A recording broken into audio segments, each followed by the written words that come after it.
ಎಸ್ಐಆರ್ನಲ್ಲಿ ಅಕ್ರಮ ಆರೋಪ ಇದೀಗ ಸಿಡಿದ ದೋಸ್ತಿ ಟೀಮ್. ಕೇಂದ್ರ ಚುನಾವಣಾ ಆಯೋಗದಂತೆ ರಾಜ್ಯದಲ್ಲಿ ಎಸ್ಐಆರ್ ದೋಸ್ತಿಗಳಿಂದ ಇಂದು ಚುನಾವಣಾ ಅಧಿಕಾರಿಗೆ ದೂರನ್ನ ಸಲ್ಲಿಸಲಿದ್ದಾರೆ. ರಾಜ್ಯ ಮುಖ್ಯ ಚುನಾವಣಾ ಅಧಿಕಾರಿಗೆ ಎಸ್ಐಆರ್ ಅನ್ನ ದೂರನ್ನ ಸಲ್ಲಿಸಲಿದ್ದಾರೆ ದೋಸ್ತಿ ಪಡೆ. ಎಸ್ಐಆರ್ನಲ್ಲಿ ಅಕ್ರಮ ಆರೋಪ ಕೇಳಿ ಬಂದಿರುವಂತದ್ದು, ಸಿಡಿದೆದ್ದ ದೋಸ್ತಿ ಟೀಮ್. ಕೇಂದ್ರ ಚುನಾವಣಾ ಆಯೋಗದಂತೆ ರಾಜ್ಯದಲ್ಲಿ ಎಸ್ಐಆರ್ ಪ್ರಕ್ರಿಯೆ ನಡೀತಾ ಇದೆ. ದೋಸ್ತಿಗಳಿಂದ ಇಂದು ಚುನಾವಣಾ ಅಧಿಕಾರಿಗೆ ದೂರು ನೀಡಲಿದ್ದಾರಂತೆ. ರಾಜ್ಯ ಮುಖ್ಯ ಚುನಾವಣಾ ಅಧಿಕಾರಿಗೆ ಎಸ್ಐಆರ್ ದೂರು ನೀಡಲಿರುವಂತದ್ದು. ಜಂಟಿಯಾಗಿ ದೂರು ನೀಡಲಿದ್ದಾರೆ ಬಿಜೆಪಿ ಹಾಗೆ ಜೆಡಿಎಸ್.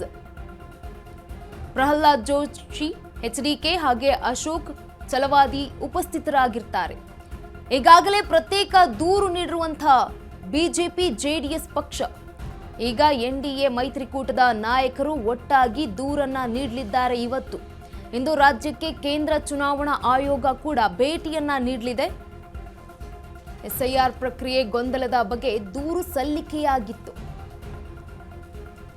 ದೂರು ಸಲ್ಲಿಕೆ ಹಿನ್ನೆಲೆ ರಾಜ್ಯಕ್ಕೆ ಚುನಾವಣೆ ಆಯೋಗ ಈಗ ಭೇಟಿಯನ್ನ ನೀಡಲಿದೆ. ರಾಜ್ಯ ಚುನಾವಣಾ ಮುಖ್ಯ ಚುನಾವಣಾ ಅಧಿಕಾರಿಯಿಂದ ಮಾಹಿತಿ ಸಂಗ್ರಹ ಆಗ್ತಾ ಇದೆ. ರಾಜ್ಯ ಮುಖ್ಯ ಚುನಾವಣಾ ಅಧಿಕಾರಿ ವಿ ಅನ್ಬುಕುಮಾರ್ ಅವರು ಭೇಟಿಯನ್ನ ನೀಡಲಿದ್ದಾರೆ.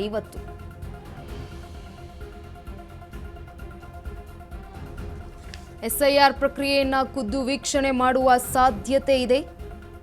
ಎಸ್ಐಆರ್ ದೂರುಗಳ ಬಗ್ಗೆಯೂ ಕೇಂದ್ರ ತಂಡದಿಂದ ಸಮಾಲೋಚನೆ ನಡೆಸಲಾಗುತ್ತೆ.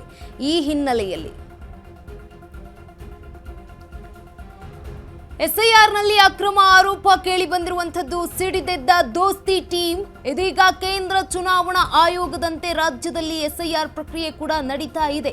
ದೋಸ್ತಿಗಳಿಂದ ಇಂದು ಚುನಾವಣಾ ಅಧಿಕಾರಿಗೆ ದೂರನ್ನ ಕೂಡ ನೀಡಲಿದ್ದಾರೆ ದೋಸ್ತಿ ಪಡೆಗಳು.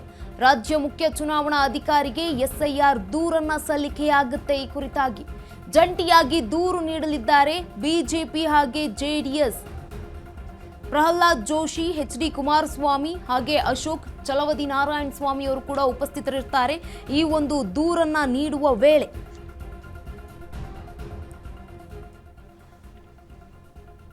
ಇನ್ನು ಕೇಂದ್ರ ಚುನಾವಣಾ ಆಯೋಗದ ನಿರ್ದೇಶನ ಮೇರೆಗೆ ರಾಜ್ಯದಾದ್ಯಂತ ನಡೀತಾ ಇರುವಂತಹ ಮತದಾರರ ಪಟ್ಟಿ ವಿಶೇಷ ಸಮಗ್ರ ಪರಿಷ್ಕರಣಾ ಪ್ರಕ್ರಿಯೆ ಅಕ್ರಮಗಳ ಬಗ್ಗೆ ಎನ್ಡಿಎ ಮೈತ್ರಿಕೂಟದ ಮುಖಂಡರು ಸೋಮವಾರ ಜಂಟಿಯಾಗಿ ಈ ಒಂದು ರಾಜ್ಯ ಮುಖ್ಯ ಚುನಾವಣಾ ಅಧಿಕಾರಿಗೆ ದೂರನ್ನ ನೀಡಲಿದ್ದಾರೆ. ಇವತ್ತು ಬೆಳಗ್ಗೆ 10:30ಕ್ಕೆ ಈ ನಿಯೋಗವು ದೂರನ್ನ ನೀಡಲಿರುವಂಥದ್ದು. ಈ ನಿಯೋಗದಲ್ಲಿ ಜೆಡಿಎಸ್ ರಾಜ್ಯಾಧ್ಯಕ್ಷರಾಗಿರುವಂತಹ ಜೊತೆಗೆ ಕೇಂದ್ರ ಸಚಿವರಾಗಿರುವಂತಹವರು ಕುಮಾರಸ್ವಾಮಿ ಅವರು, ಜೊತೆಗೆ ಪ್ರಹ್ಲಾದ್ ಜೋಶಿ, ಅಶೋಕ್ ಅವರು, ಜೊತೆಗೆ ಚಲವಾದಿ ನಾರಾಯಣ ಸ್ವಾಮಿ ಅವರು ಕೂಡ ಇರ್ತಾರೆ.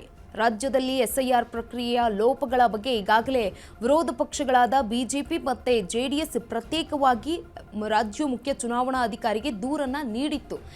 ಯಾವ ರೀತಿಯಾಗಿ ಎಸ್ಐಆರ್ ನಡೀತಾ ಇದೆ ಪ್ರಕ್ರಿಯೆ ರಾಜ್ಯದಲ್ಲಿ ಅನ್ನುವಂಥದ್ದು. ಇದೀಗ ಎಸ್ಐಆರ್ ದಂಗಲ್ಗೆ ದೂರನ್ನ ನೀಡೋದಕ್ಕೂ ಕೂಡ ಸಜ್ಜಾಗಿರುವಂಥದ್ದು ವಿಪಕ್ಷಗಳು. ಯಾವ ರೀತಿಯಾಗಿ ನಡೀತಾ ಇದೆ, ಎಲ್ಲಿ ನಡಿಬೇಕು, ಮನೆಗೆ ಹೋಗಿ ಭೇಟಿಯನ್ನ ಕೊಟ್ಟು ಒಂದು ಎಸ್ಐಆರ್ ಪ್ರಕ್ರಿಯೆ ಮಾಡಬೇಕು. ಆದರೆ ಆ ರೀತಿಯಾಗಿ ಪ್ರಕ್ರಿಯೆ ಆಗ್ತಾ ಇಲ್ಲ. ಮಸೀದಿಗಳಲ್ಲಿ ಈ ಒಂದು ಎಸ್ಐಆರ್ ಪ್ರಕ್ರಿಯೆ ನಡೀತಾ ಇದೆ, ಶಾಲೆಗಳಲ್ಲಿ ಈ ಒಂದು ಪ್ರಕ್ರಿಯೆ ನಡೀತಾ ಇದೆ ಅಂತ ಈಗ ದೂರನ್ನ ನೀಡೋದಕ್ಕೆ ರೆಡಿ ಆಗಿರುವಂಥದ್ದು. ರಾಜ್ಯ ಮುಖ್ಯ ಚುನಾವಣಾ ಅಧಿಕಾರಿಗೆ ಈ ಒಂದು ದೂರನ್ನ ನೀಡಲಿದ್ದಾರೆ.